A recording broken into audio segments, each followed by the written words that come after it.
A racist, corrupt police officer laughed out loud in a courtroom when he saw a black woman holding an FBI badge. He leaned back in his chair, arms crossed with that smug expression only men like him have mastered, and let out a laugh that echoed through the silence of the courtroom like a slap in the face. He didn't whisper, he didn't lower his voice. He spoke loud enough for the judge, the attorneys, the jury, and every single soul in that room to hear. "So what, the FBI's doing charity now," he scoffed, still laughing, staring straight at her with eyes filled not just with disbelief, but with mockery. "You seriously expect me to believe you are federal? Please. Girl, you must have wandered in here from the wrong hallway."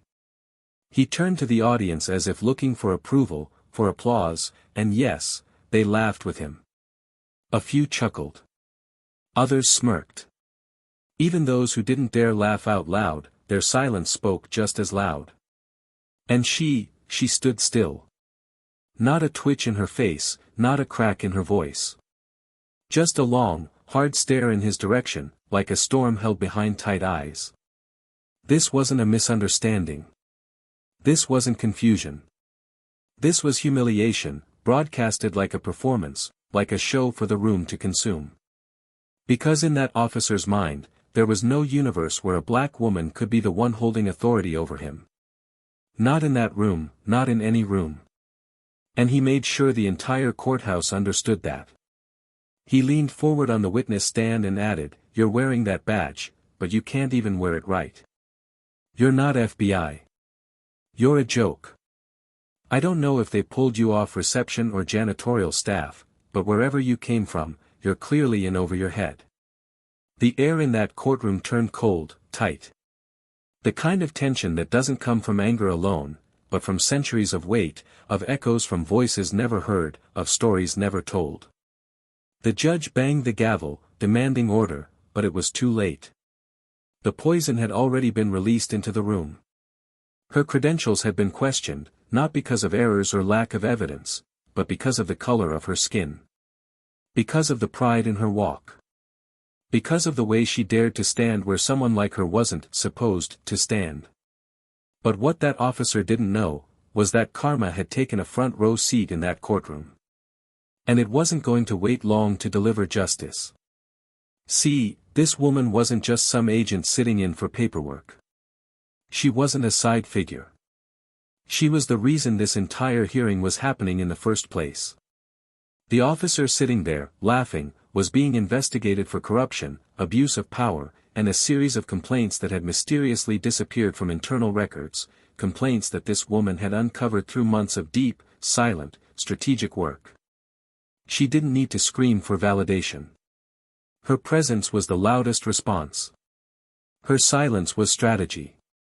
She was there for a reason, and that reason was unfolding piece by piece. What no one in that courtroom realized, at least not yet, was that she was the lead investigator in the operation that had gathered enough evidence to expose a massive web of corruption embedded in the very police department the officer came from. He had been laughing at the person who had the power to shatter the very foundation he had built his lies upon.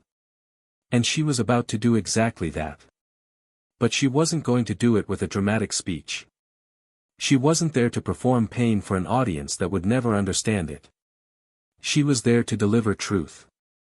With precision. With force. With undeniable evidence. She knew the moment would come, not when she shouted, but when the courtroom was forced to listen. Because soon, she'd rise from that chair and make a single signal with her eyes. And agents, real agents, would walk into that courtroom with sealed files, video recordings, audio tapes, and signed affidavits. All bearing his name. All leading back to him. Because the same badge he mocked. It was the very badge that gave her access to dismantle his world from the inside out. But what makes this story unforgettable isn't just the fall of the officer who thought he was untouchable. It's the way the world around him reacted when the truth came out. The same people who smirked now lowered their heads. The same voices that laughed now stumbled for words. The same system that allowed the humiliation to happen in public had no choice but to broadcast the justice just as loud. And in that very courtroom, the power dynamic didn't just shift, it was shattered. What do you do when the one you humiliate turns out to be the one holding your fate? What happens when the joke you made becomes the reason you lose everything? What's left when the person you dismissed is the one whose word will define your future? This is not just a story about racism. This is a story about justice. About quiet strength. About strategic revenge. And above all, about the devastating beauty of karma showing up exactly when it's supposed to. But how far did the corruption go? Who else was involved in the cover-up? And how did she pull off one of the boldest undercover operations from inside a system that never wanted her there to begin with? You'll have to stay until the very end to find out. Because this story is just getting started. Before we begin this powerful story, we want to take a moment to speak directly to every Black viewer watching this video. You are seen, you are valued, and your identity is never a limitation, it's a legacy of strength, resilience, and brilliance. At Plow of Twist, we stand firmly against any form of racism or discrimination. We believe in stories that expose injustice, uplift truth, and celebrate those who rise in the face of hate. So sit back, because what you're about to hear is not just a story, it's a statement. A reminder that karma doesn't miss. Enjoy the twist, feel the justice, and don't forget to subscribe to Plow of Twist for more emotional, powerful narratives like this one. Let's get into it. Her name was Camille Dorsey, and if you asked anyone who really knew her, they'd tell you she had always been quiet, but never soft. Born and raised in a modest neighborhood in Birmingham, Alabama, Camille was the kind of girl who watched everything and said little, because her mother taught her early on that people reveal more when they believe you're not listening. Her childhood was carved between long shifts of her mother cleaning houses for wealthy families and afternoons spent at the public library, where Camille devoured legal thrillers and true crime cases like they were fairy tales with sharper edges. By 12, she could quote Miranda rights from memory and had already decided that justice, in its purest form, was a calling, not a career. She didn't say it out loud, though. She just tucked the dream deep inside her chest like something sacred. Camille wasn't the loudest in the room. She wasn't the first to raise her hand, the one giving speeches or demanding attention. But she watched. She remembered. And she never forgot the way her mother's voice changed every time she spoke about the fear of calling the police in her own neighborhood. How her uncle was pulled over 17 times in a year and how none of those stops led to a ticket, only humiliation. Camille filed it all away. And every story carved another reason in her heart for why she needed to be on the other side of the table. Not begging for justice, but delivering it. By the time she turned 32, Camille had earned her law degree, joined the FBI, and built a reputation for being the type of agent who never let emotions cloud her judgment, but also never turned her back on truth. She was meticulous. She was calculated. And she had learned to walk through corridors filled with men who questioned her presence, her intelligence, her right to be there. But she never flinched. She had that kind of quiet steel people mistake for passiveness, until it cuts. Camille's current station had brought her to Charleston, South Carolina, a city steeped in tradition, charm, and a long, complex history with race and power. She had been assigned to a task force focused on internal corruption within law enforcement, a job that required both delicacy and ruthlessness. It wasn't glamorous work. It didn't come with public accolades or open admiration. But it was real. It was dirty. And it was exactly where she belonged. That's where she first crossed paths with Officer Blake Renshaw. Blake was everything Camille had studied, encountered, and learned to read like a familiar book.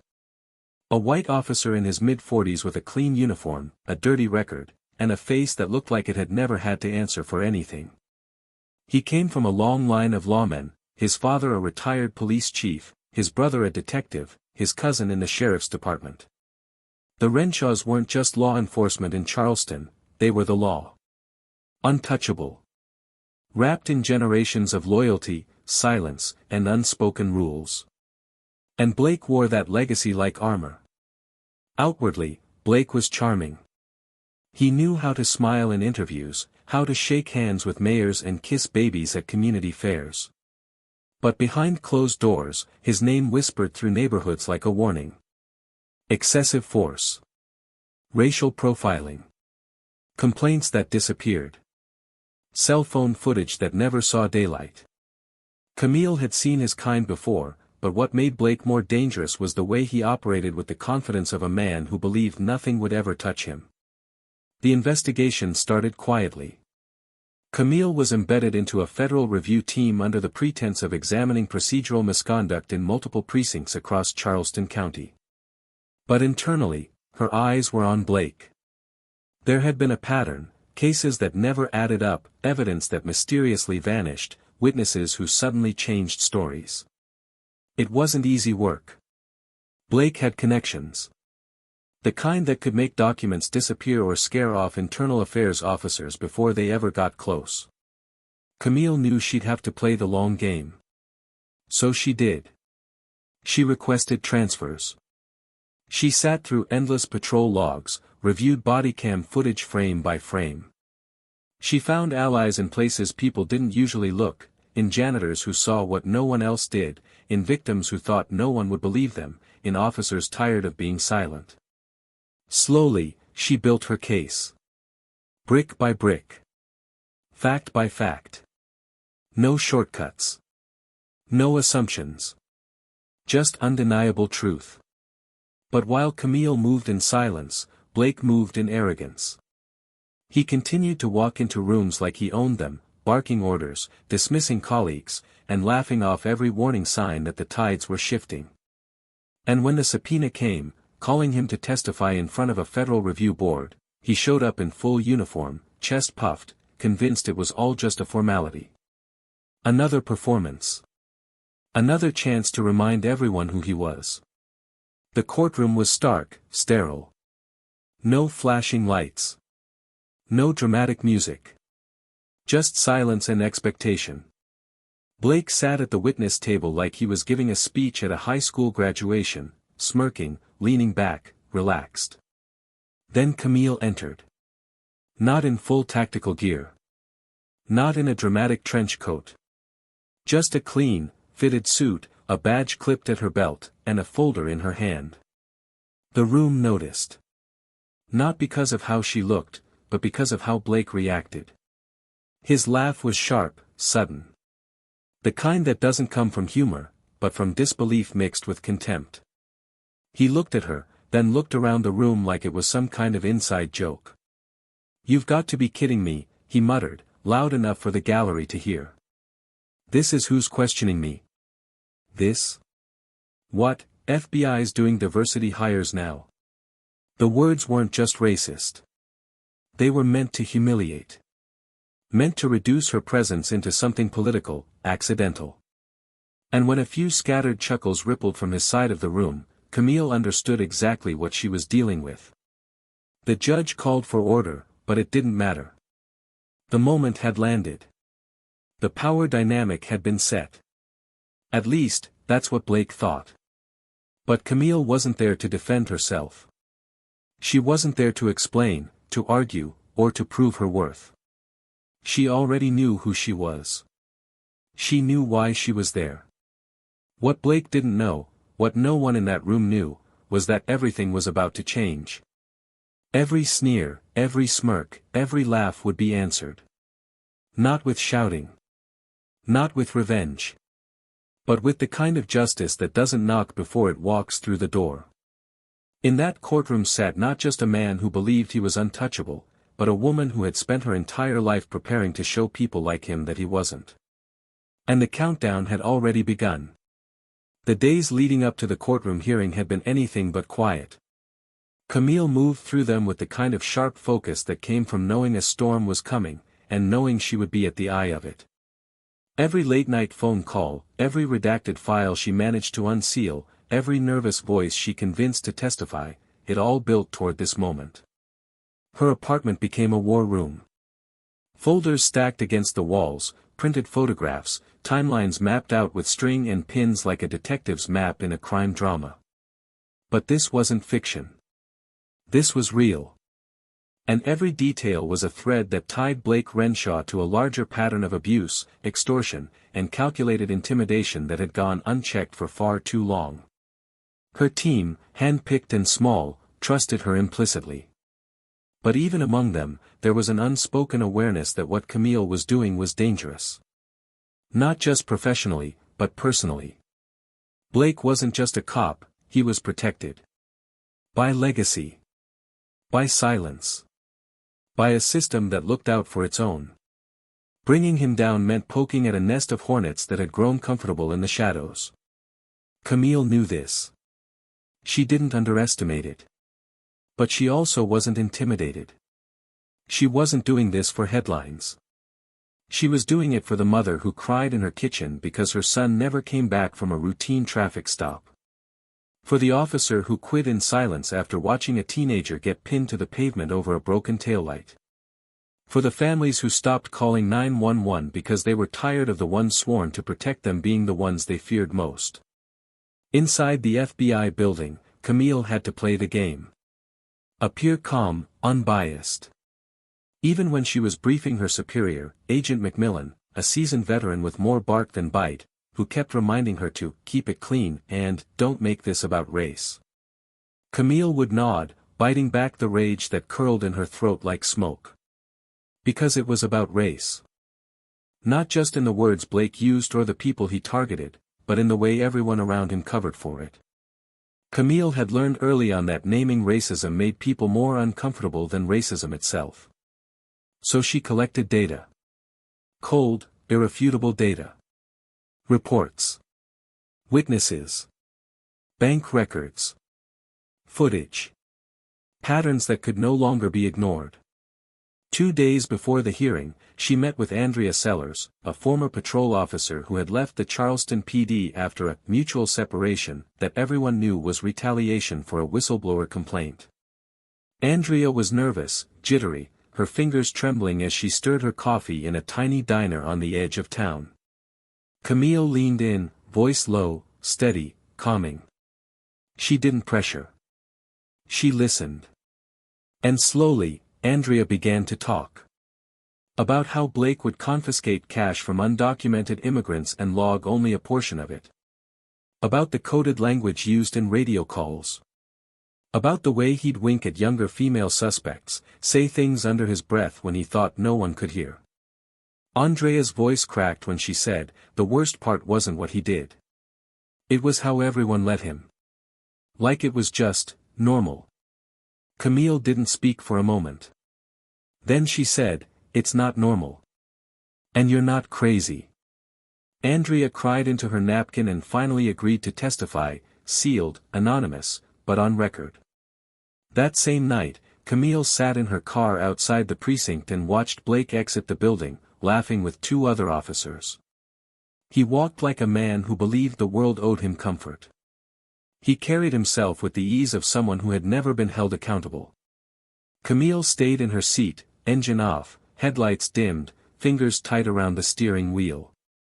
Not out of fear, but out of calculation. She was days away from changing the trajectory of that man's life. And he had no idea. On the morning of the hearing, Camille stood in front of her mirror for a long time.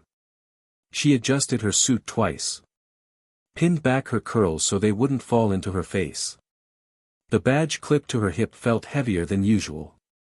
Not because of fear, but because of weight. Responsibility. She walked through the courthouse halls with deliberate steps. People turned to look. Some nodded. Some didn't. A few stared too long. But Camille never broke stride. Her heels clicked against the tile like a metronome counting down to something irreversible. Inside the courtroom, the energy was tense. The press wasn't allowed in, but word had spread. This wasn't just another hearing. It was a reckoning. Blake sat at the witness table in uniform, polished shoes, chest puffed out like a prizefighter waiting for his moment in the ring. His lawyer, smug and young, whispered something to him and they both chuckled. Across the room, Camille took her seat, folder in hand, her expression unreadable. She didn't blink when Blake looked her way. She didn't smile. She simply waited. As the hearing opened, testimonies began. Dry procedural reports. Timeline summaries. Camille listened intently, occasionally scribbling notes. When she was finally called to the stand, there was a ripple of movement in the room. Blake leaned back in his chair, arms folded, already rehearsing his next smirk. Camille stood, raised her right hand, and was sworn in. She approached the stand with a calm that unnerved even those on her side. And as she began to speak, measured, detailed, firm, Blake's smile began to slip. But the moment that would define everything hadn't arrived yet. It was building. Slowly. Camille's words were deliberate. She wasn't there to perform. She wasn't trying to win the room. She was there to establish facts. Her voice didn't rise. Her eyes didn't narrow. But her words were precise. She outlined patrol inconsistencies. She mentioned falsified reports. She quoted incident numbers and dates with unnerving accuracy. She handed the judge a sealed envelope, part of the federal investigation file, and didn't flinch as it was opened. Blake finally interrupted her mid-sentence, voice louder than it needed to be. "This is ridiculous," he barked. "You're wasting the court's time with fairy tales. Everyone here knows who I am. I've got over 20 years on the force. Commendations. Community awards. What do you have? A couple of rumors from people who probably got arrested and needed someone to blame." Camille didn't respond right away. She looked at him. Really looked. And then said, "I have evidence. And it's not rumors. It's your own department's reports. Your own handwriting. Your own voice." Blake blinked, his mouth opened, then closed. The room was silent. But even then, Camille wasn't done. The folder in her hand was still closed. And what was inside it was something no one had seen yet. Not the judge. Not the defense. Not even her superior. Because some truths had to be timed perfectly. And this was only the beginning. The judge leaned forward. "Agent Dorsey," he said, his voice curious, cautious, "do you have further material to submit?" Camille looked down at the folder in her hands, her fingers resting gently on the edge. Her voice, when she spoke again, was quieter, but it carried more weight than anything said so far. "Yes, Your Honor. What I'm about to present changes the entire scope of this case." And just like that, the air in the room shifted. Because no one, not even Blake, had seen this coming. Camille placed the sealed folder gently on the edge of the judge's bench, her fingers moving with quiet finality. The room had gone completely still, no shuffling papers, no whispers, not even the tapping of pens. It was the kind of silence that didn't just come from anticipation, but from confusion cloaked in arrogance.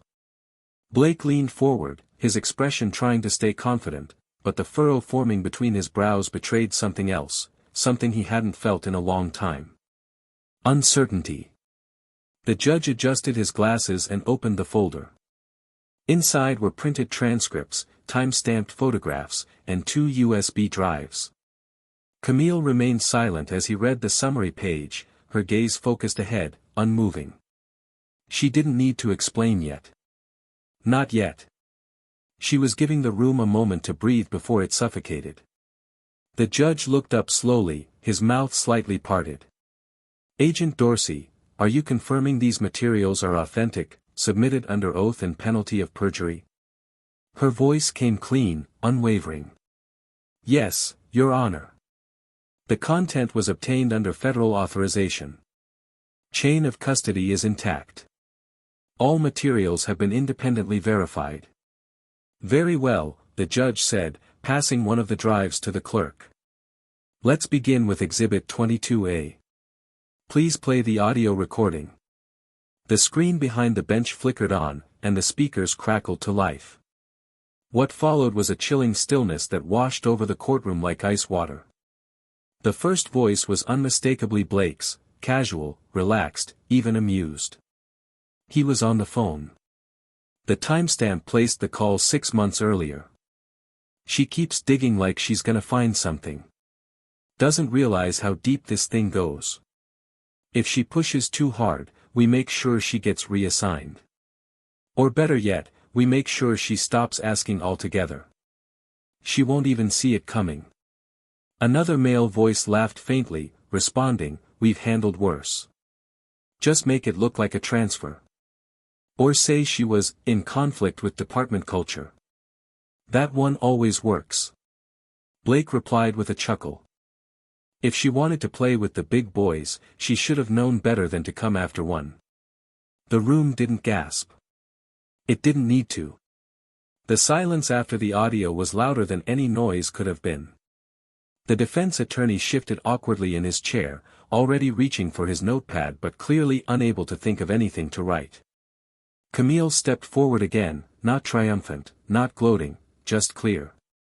That call was intercepted during an authorized wiretap, as part of a broader investigation into obstruction of justice, conspiracy to retaliate against a federal agent, and ongoing patterns of systemic misconduct within Charleston PD. Blake didn't say anything. His jaw tensed. His fingers clenched around the edge of the table. The judge looked back at the folder. "What is on the second drive?" She turned toward him, then slowly faced the rest of the room. "Surveillance footage. Captured 3 weeks ago. A drop point near the East Battery Pier. Officer Renshaw delivering a black duffel bag to an individual currently under federal indictment for trafficking stolen property and laundering funds through shell charities registered to fictitious police outreach programs." The screen lit up again. Grainy but clear. A timestamp. Blake stepping out of his vehicle. A black duffel bag slung over his shoulder. A handshake with a man who had been the subject of a separate FBI investigation. The money exchange. The look on Blake's face, relaxed, confident, as if this were routine. Camille didn't look away from him now. She wanted him to see her face while the truth played out in front of everyone he once believed worked beneath him. The judge cleared his throat, louder this time. "Mr. Renshaw, do you wish to respond?" Blake's voice came slow, forced. "This is taken out of context. That was part of a community drop initiative. We were delivering donated goods," Camille cut in, her tone sharp but still professional. "The duffel contained $75,000 in cash, wrapped in vacuum-sealed packets. There is no record of any community donations or drop points scheduled for that date. The recipient is currently in federal custody and has signed a statement confirming the delivery was part of a laundering agreement in exchange for silence about Officer Renshaw's involvement in past cover-ups." Blake turned toward her fully for the first time, his voice lower, heavier. "You really think you can walk into this room and tear down everything I've built? You think this little crusade of yours means anything?" Camille didn't flinch. She stepped forward, not just addressing him, but the entire room. "This isn't about me. This isn't a crusade. This is about accountability. About the people who never got to speak in this room because someone like you decided their lives didn't matter. I'm not here to take down your legacy, Blake. I'm here because your legacy never should have existed the way it did." He laughed, short, bitter. "You don't belong here. You never did. You're just a glorified secretary in a suit." Her eyes narrowed, just slightly. "And yet, I'm the one presenting the evidence that will strip your badge, revoke your pension, and put you behind bars." The judge banged his gavel, silencing the rising tension. "That's enough. Officer Renshaw, you will not speak again until your counsel advises you. Agent Dorsey, please proceed with the final submission." She nodded and handed over the last piece, a series of internal memos from supervisors who had reported concerns about Blake's conduct, only for those memos to disappear from department archives.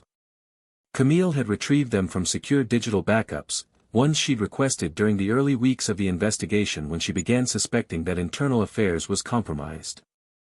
Each document bore the names and signatures of people who had once been ignored. Now, they were being heard. At the end of her submission, Camille stood still. Not for applause. Not for recognition. Just for closure. She had spent months being laughed at, dismissed, mocked by the very man now shrinking in his seat. The same courtroom that once erupted in laughter at her presence now couldn't meet her eyes. Blake leaned back, lips tight, chest rising and falling with shallow breath. His attorney whispered frantically, but it was clear, he knew it was over.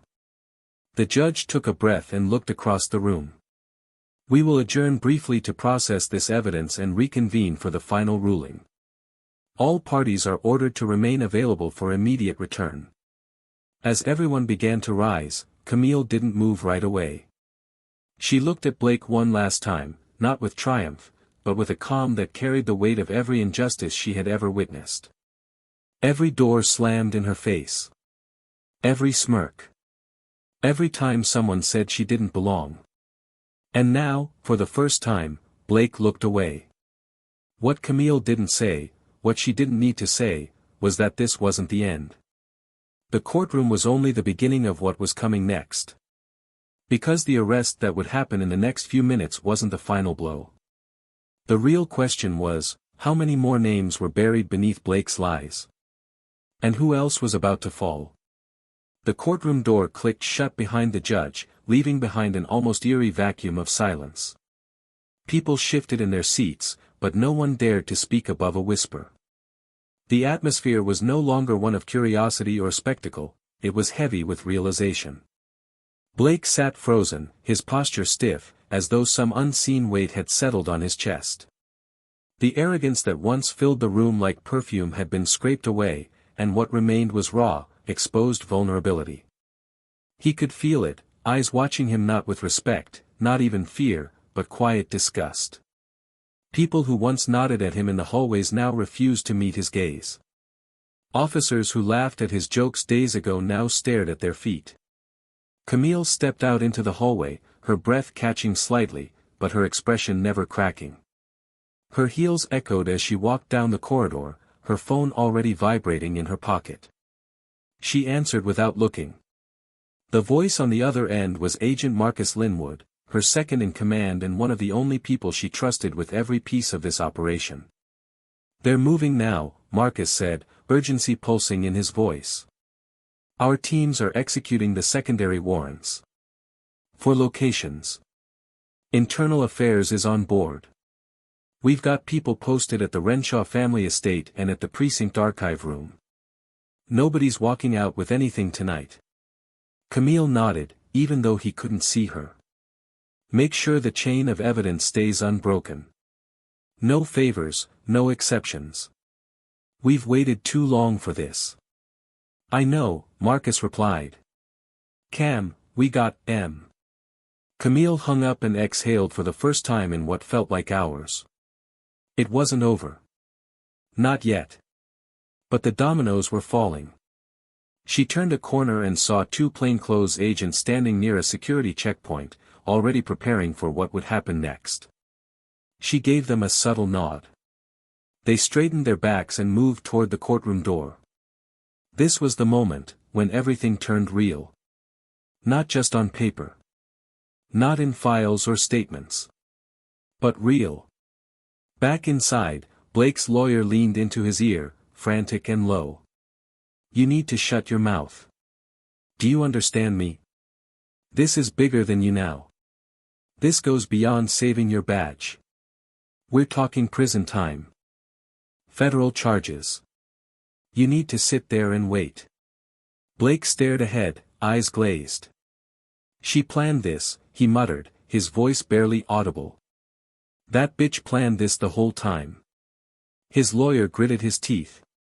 "Don't say another word. Don't make this worse than it already is." But Blake was unraveling.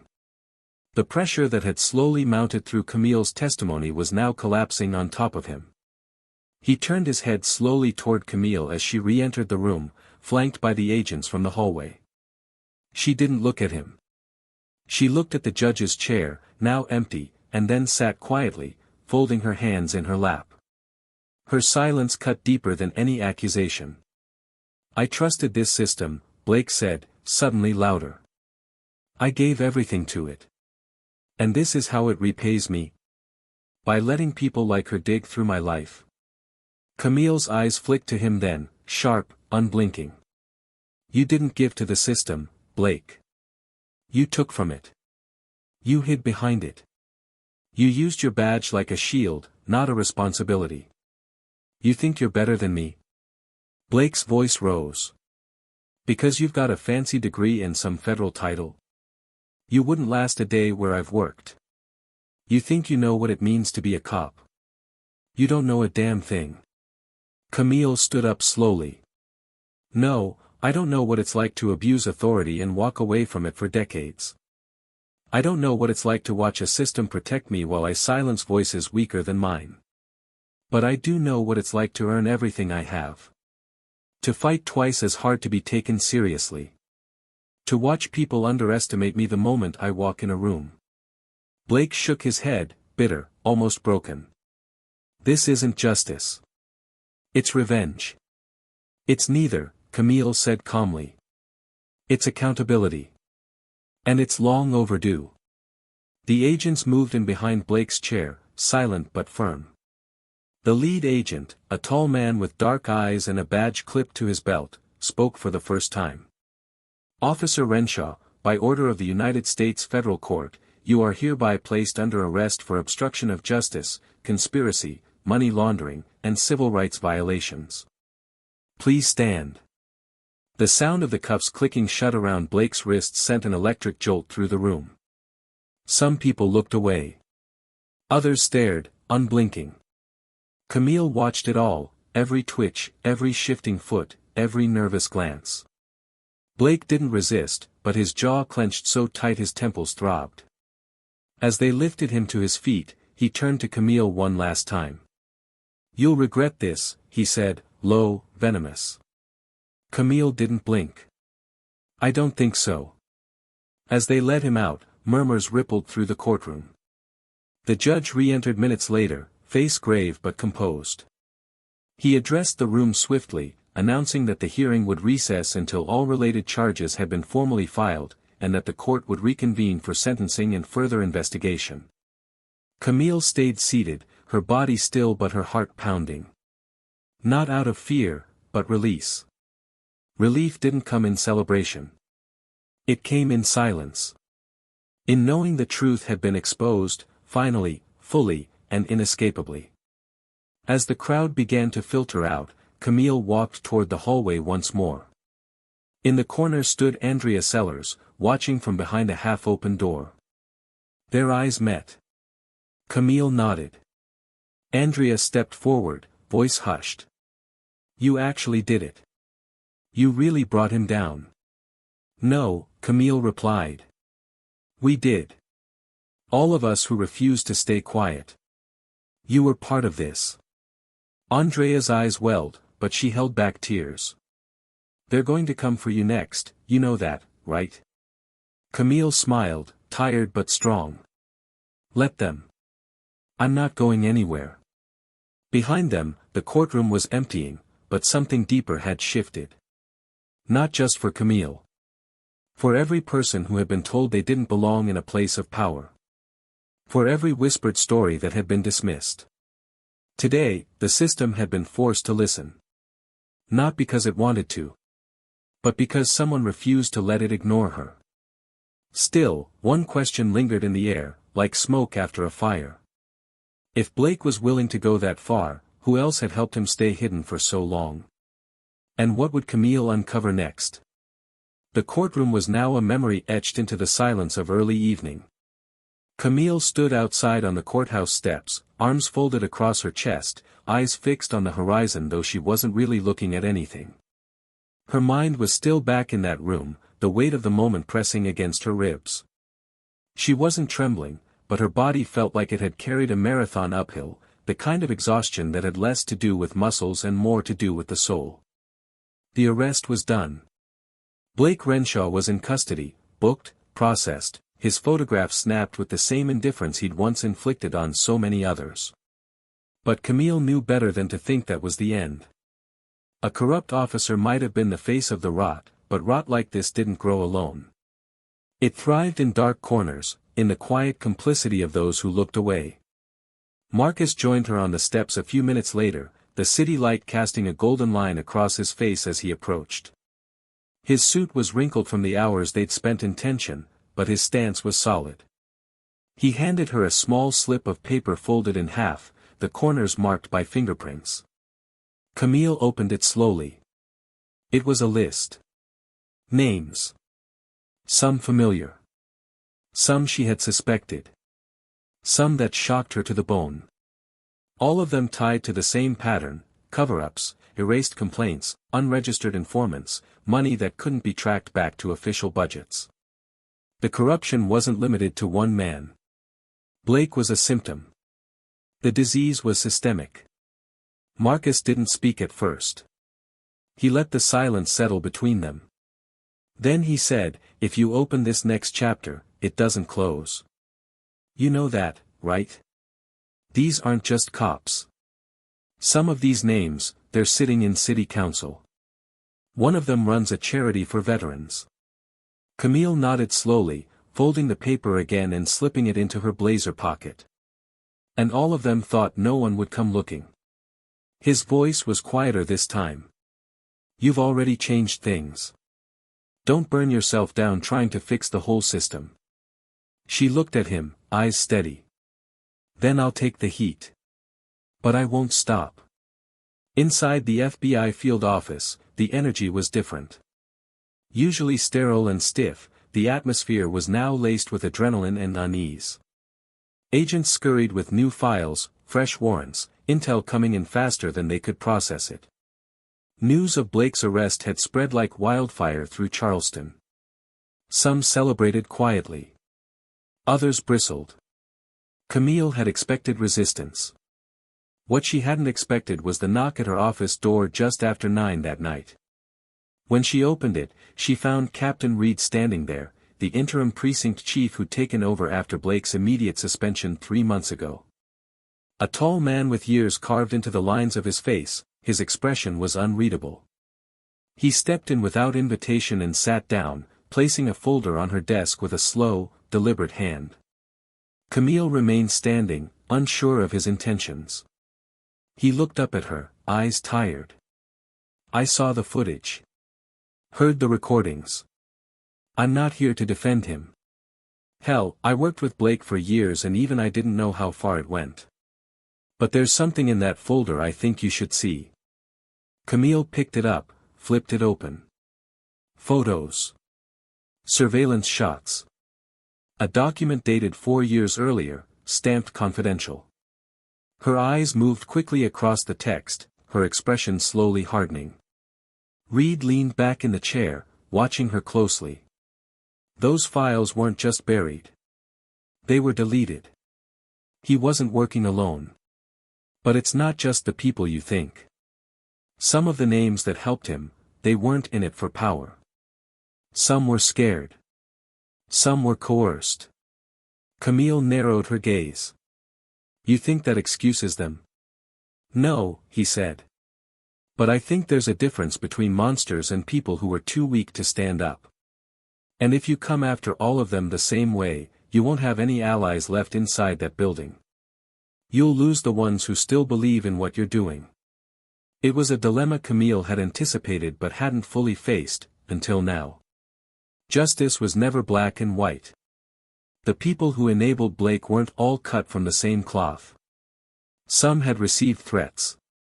Some had families they feared for. Some had turned a blind eye because they didn't believe they had the power to stop him.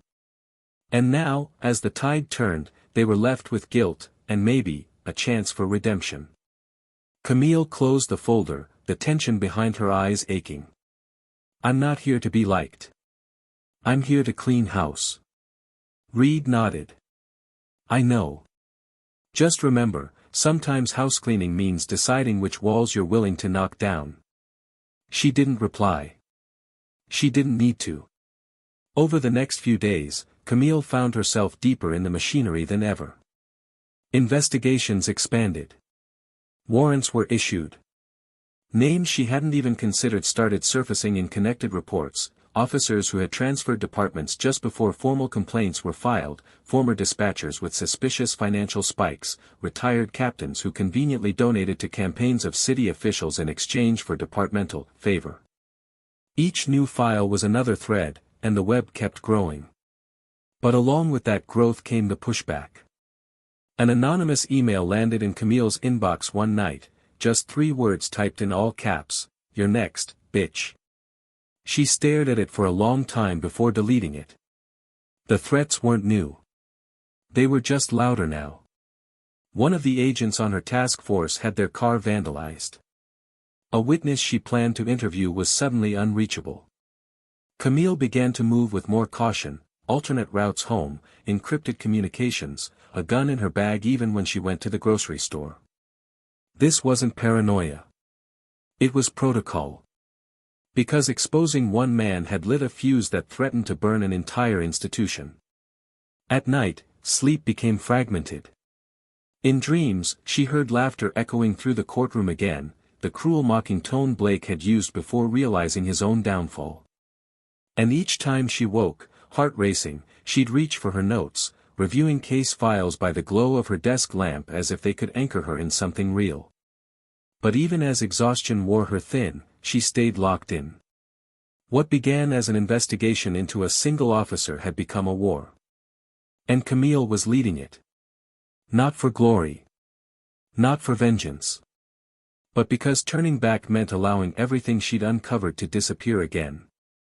And if she did that, she wouldn't just be betraying the system. She'd be betraying herself. The real test wasn't whether Blake would face consequences. It was what Camille would do with the power she now held. Whether she would destroy everything in pursuit of truth, or learn to wield that truth carefully enough to build something stronger in its place. And that's when the real decision presented itself. One of the names on the original list Marcus gave her, the names of those tied to Blake, belonged to someone Camille had once trusted. Someone she had worked with on another case 2 years earlier. An FBI analyst named Jasmine Hargrove. Camille had mentored her. Helped her get promoted. Believed in her. Jasmine's name appeared on 2 reports, flagged for inconsistencies, and more alarmingly, tied to a digital key used to erase internal complaints from the system. Camille felt her chest tighten as she read through the findings. It didn't make sense. Jasmine was smart, loyal, steady. Camille had seen her break down in tears after losing a witness. Had seen her stay late, unpaid, to cross-check timelines on evidence logs. This couldn't be right. But the data didn't lie. The next morning, Camille requested a private meeting. Jasmine arrived looking composed, but cautious. As soon as Camille closed the office door, the air between them changed. "I'm not going to insult you by dancing around it," Camille said. "Your name came up. In 2 separate threads. And I need to know the truth." Jasmine didn't look away. Her voice cracked as she spoke. "I didn't do it for Blake. I did it for someone else. My brother. He was caught up in something stupid. Drugs. He was gonna lose everything. Blake offered me a way out, erase a few complaints, and he'd make it all disappear." Camille's throat tightened. "So you let him keep destroying lives? In exchange for your brothers?" "I didn't know it was this deep," Jasmine whispered. "I swear to you, Camille. I thought I was saving one life.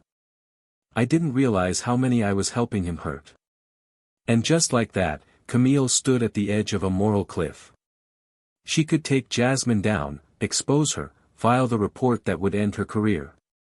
Or she could offer something else, accountability paired with a second chance. It wasn't easy. It wasn't clear. But it was human. And somewhere in that murky space between justice and grace, Camille had to choose. Because in the end, power isn't just about punishment. It's about what you do with the truth once you finally hold it in your hands. Camille sat motionless in her office after Jasmine left, her hands folded tightly in her lap, her gaze locked on the closed door. The room was quiet but thick with a storm of emotions crashing just beneath her skin. Betrayal wasn't unfamiliar, she had seen it, studied it, used it as evidence, but this was personal. Jasmine hadn't just been a colleague, she'd been someone Camille believed in. Someone she'd lifted through the ranks. To hear that she had compromised the integrity of their work, even if it was to protect someone she loved, felt like being gutted slowly. Still, Camille couldn't ignore what she had seen in Jasmine's eyes, the fear, the shame, the regret so raw it felt like it could peel her apart. The dilemma pulsed like a siren in Camille's chest.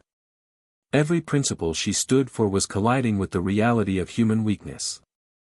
If she took Jasmine down publicly, it would send a clear message: no one is above accountability, not even those closest to the mission. But it would also destroy a woman who had, despite her mistake, contributed significantly to the case's success and who had been manipulated by a man they had all underestimated until it was too late. Camille leaned forward slowly, elbows resting on her desk, hands covering her mouth. She knew there were no clean answers here. Just consequences and weight, and the responsibility of choosing which weight she was willing to carry. By the next morning, she had made her decision, but it didn't come easy. She called Jasmine into her office once more, and this time, there was no stiffness in her tone, only measured resolve. Camille told her that she would not pursue immediate disciplinary action. Instead, she offered Jasmine a chance to come clean to internal affairs voluntarily, to submit a statement detailing every step she had taken under Blake's influence, to name anyone else she had knowledge of assisting or protecting. She made it clear, this wasn't mercy. It was a test. Redemption was not a right. It had to be earned. Jasmine's hands trembled as she agreed, eyes glassy with the weight of what she'd just been handed. Camille didn't hug her. Didn't smile. She just nodded. They both knew the road ahead would be long. Outside the walls of the FBI, however, things were escalating. News outlets were finally catching on to the true scale of the scandal. Blake's arrest had been the crack in the dam, and now the pressure was flooding out. Local stations reported on secret settlements buried by the department, cases dismissed under suspicious circumstances, former officers now coming forward with stories they had held in for years. Some of the names Camille had received from Marcus's list began appearing in headlines. Protests began forming outside the precinct, not just against Blake, but against the culture that allowed him to operate unchecked for so long. And within all of this, Camille found herself both respected and resented. Some agents saw her as a hero, a necessary disruptor who had finally dragged truth into the light.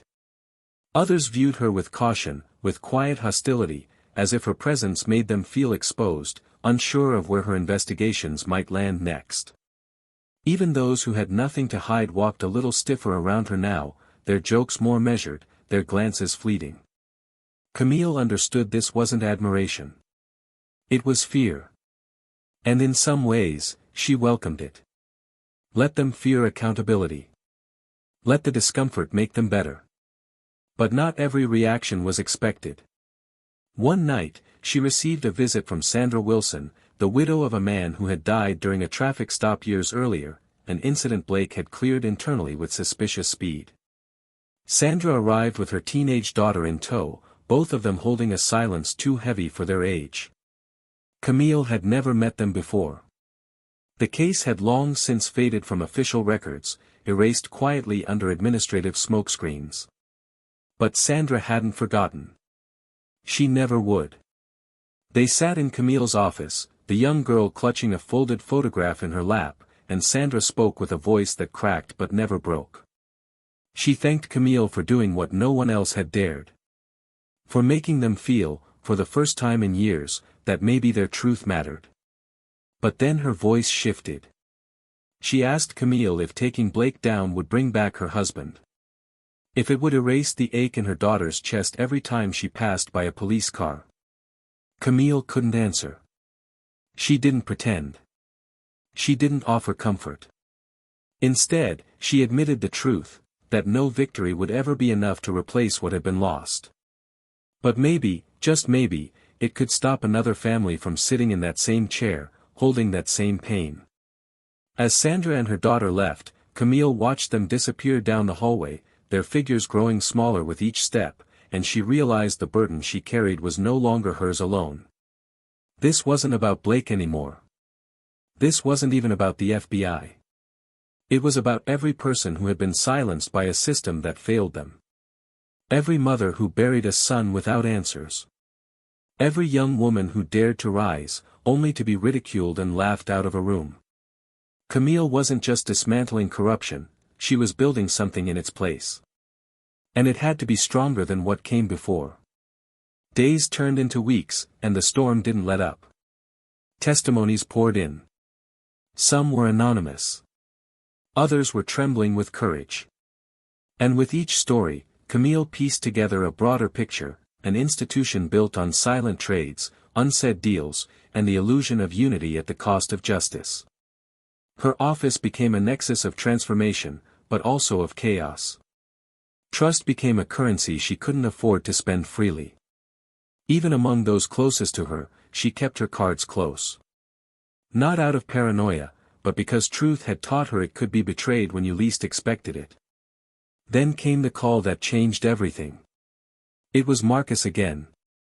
His voice, usually composed, carried an urgency that cut straight through her.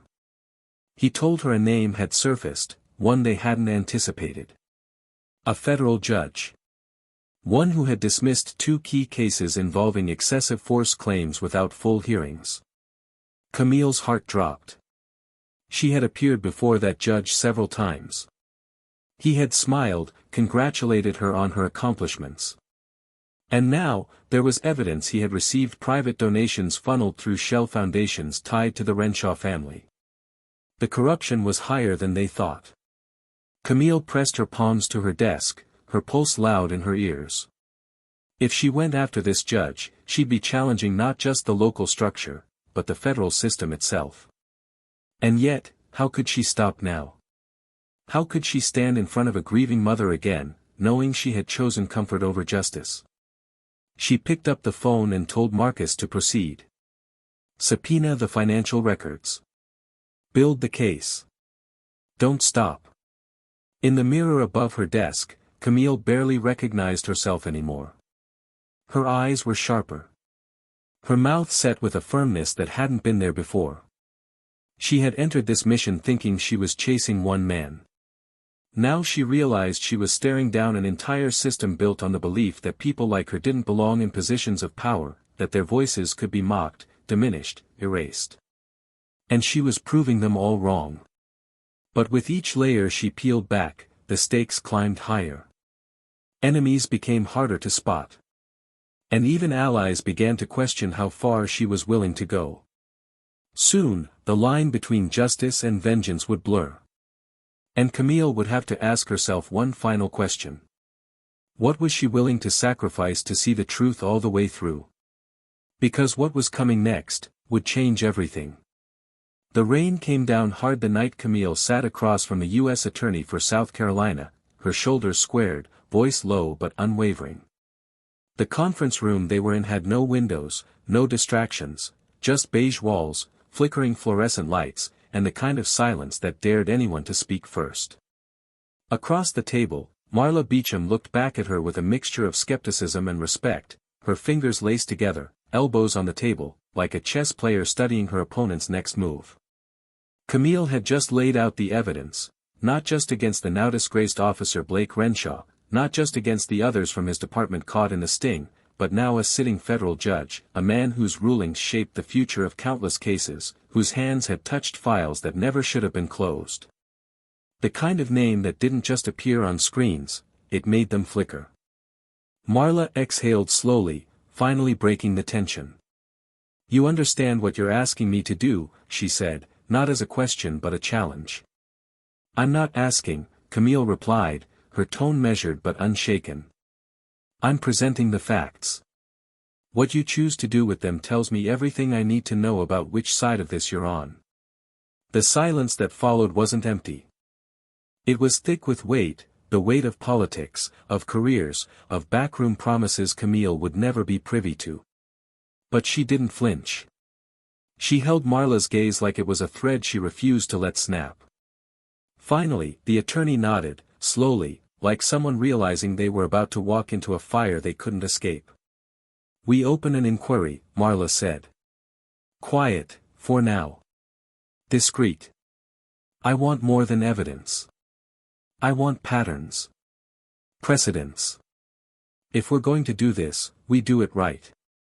Camille nodded once, her throat tight but steady. "You'll have it." As she stepped back into the night, the rain had lightened, but the weight on her shoulders had not. The city lights blurred in the wet asphalt as she walked toward her car, and for a moment, she paused.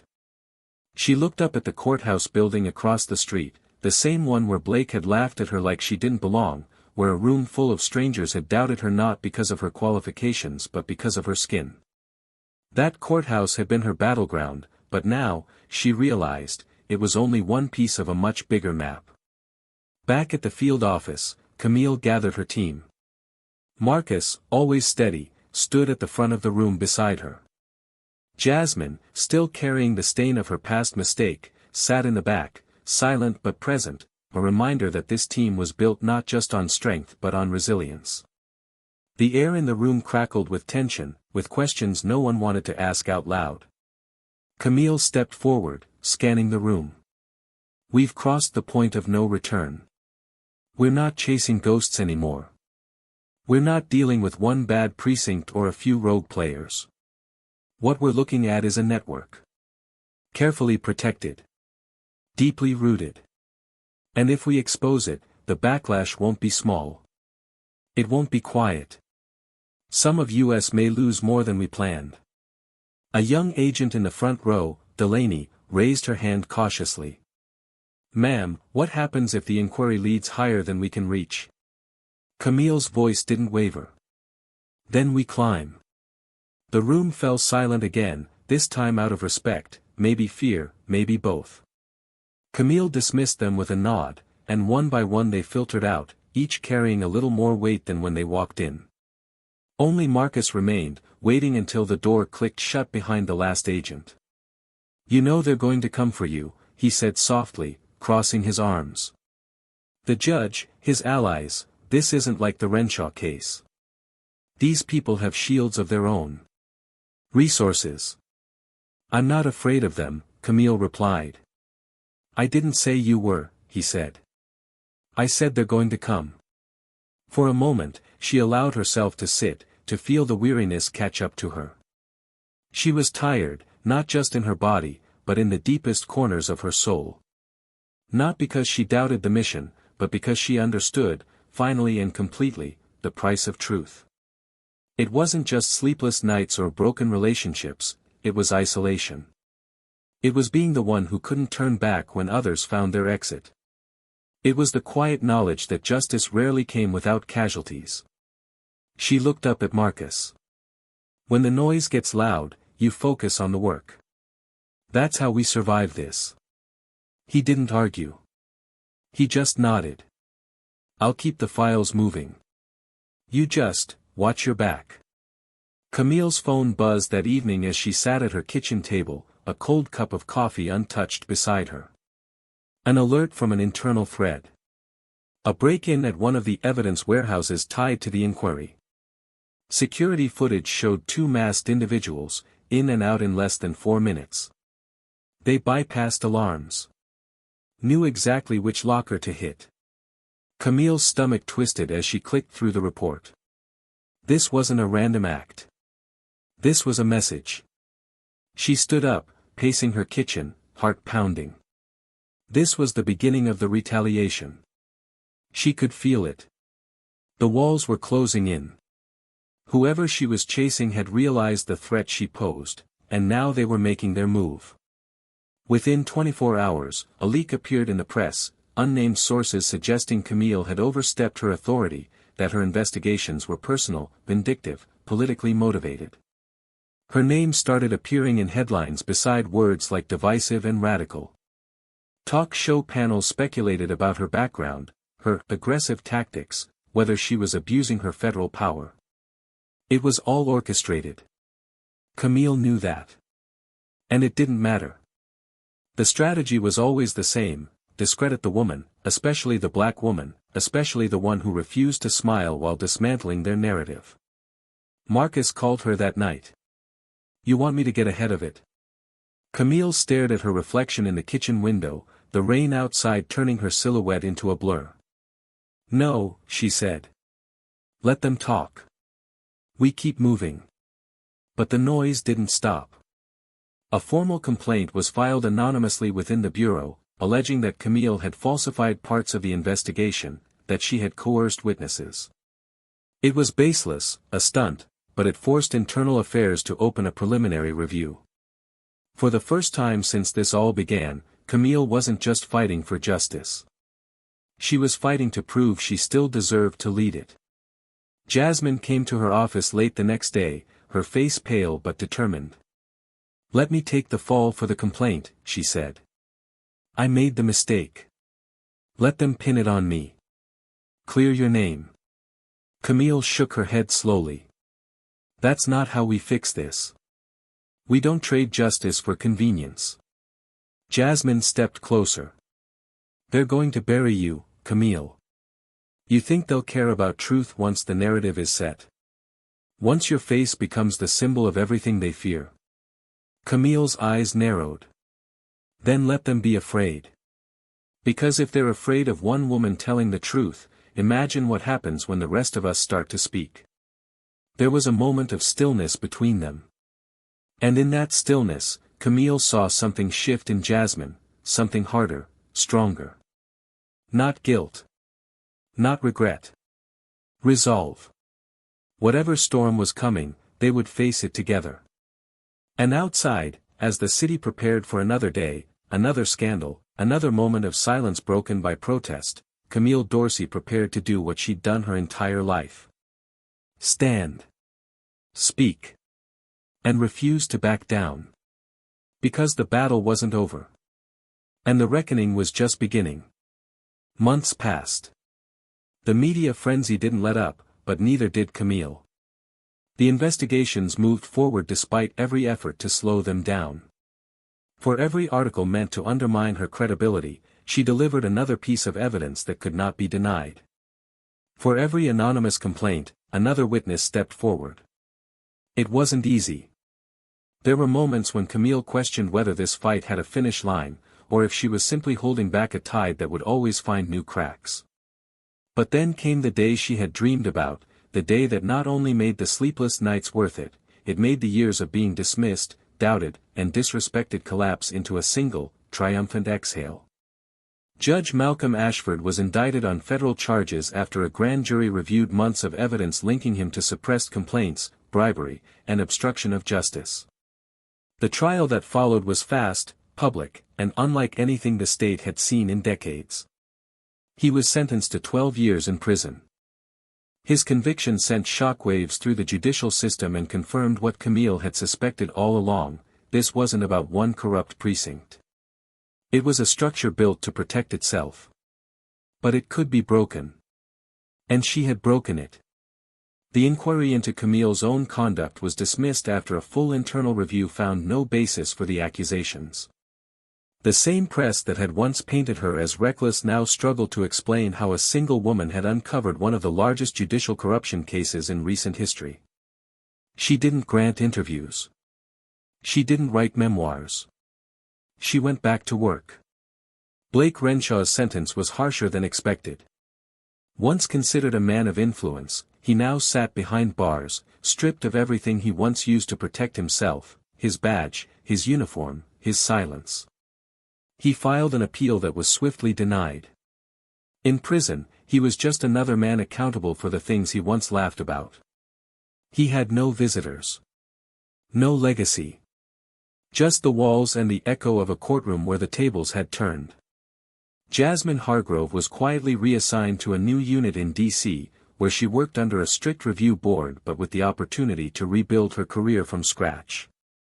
It wasn't forgiveness, it was responsibility. She never spoke publicly about what happened. But every now and then, Camille received anonymous tips, intel that helped connect dots on unrelated cases. Camille knew it was her quiet redemption, paid forward not in words, but in action. Marcus stayed by Camille's side throughout. When the dust began to settle, he was the one who suggested she take a few weeks off. "You've earned it," he said, placing a plane ticket on her desk to a quiet coastal town in Maine. She smiled, tucked it in her drawer, and said she'd think about it. But deep down, they both knew she wasn't ready to walk away just yet. Her rest would come. But first, there was more to do. And then, in a small conference room lined with photos of former FBI directors and mission statements framed in oak, Camille was promoted. Not because of politics. Not because of pressure. But because no one could deny what she had done. She was now the assistant special agent in charge for the Southern Division. Her name, once whispered with doubt, now commanded respect. Not because of power, but because of principle. She didn't celebrate with champagne. She didn't throw a party.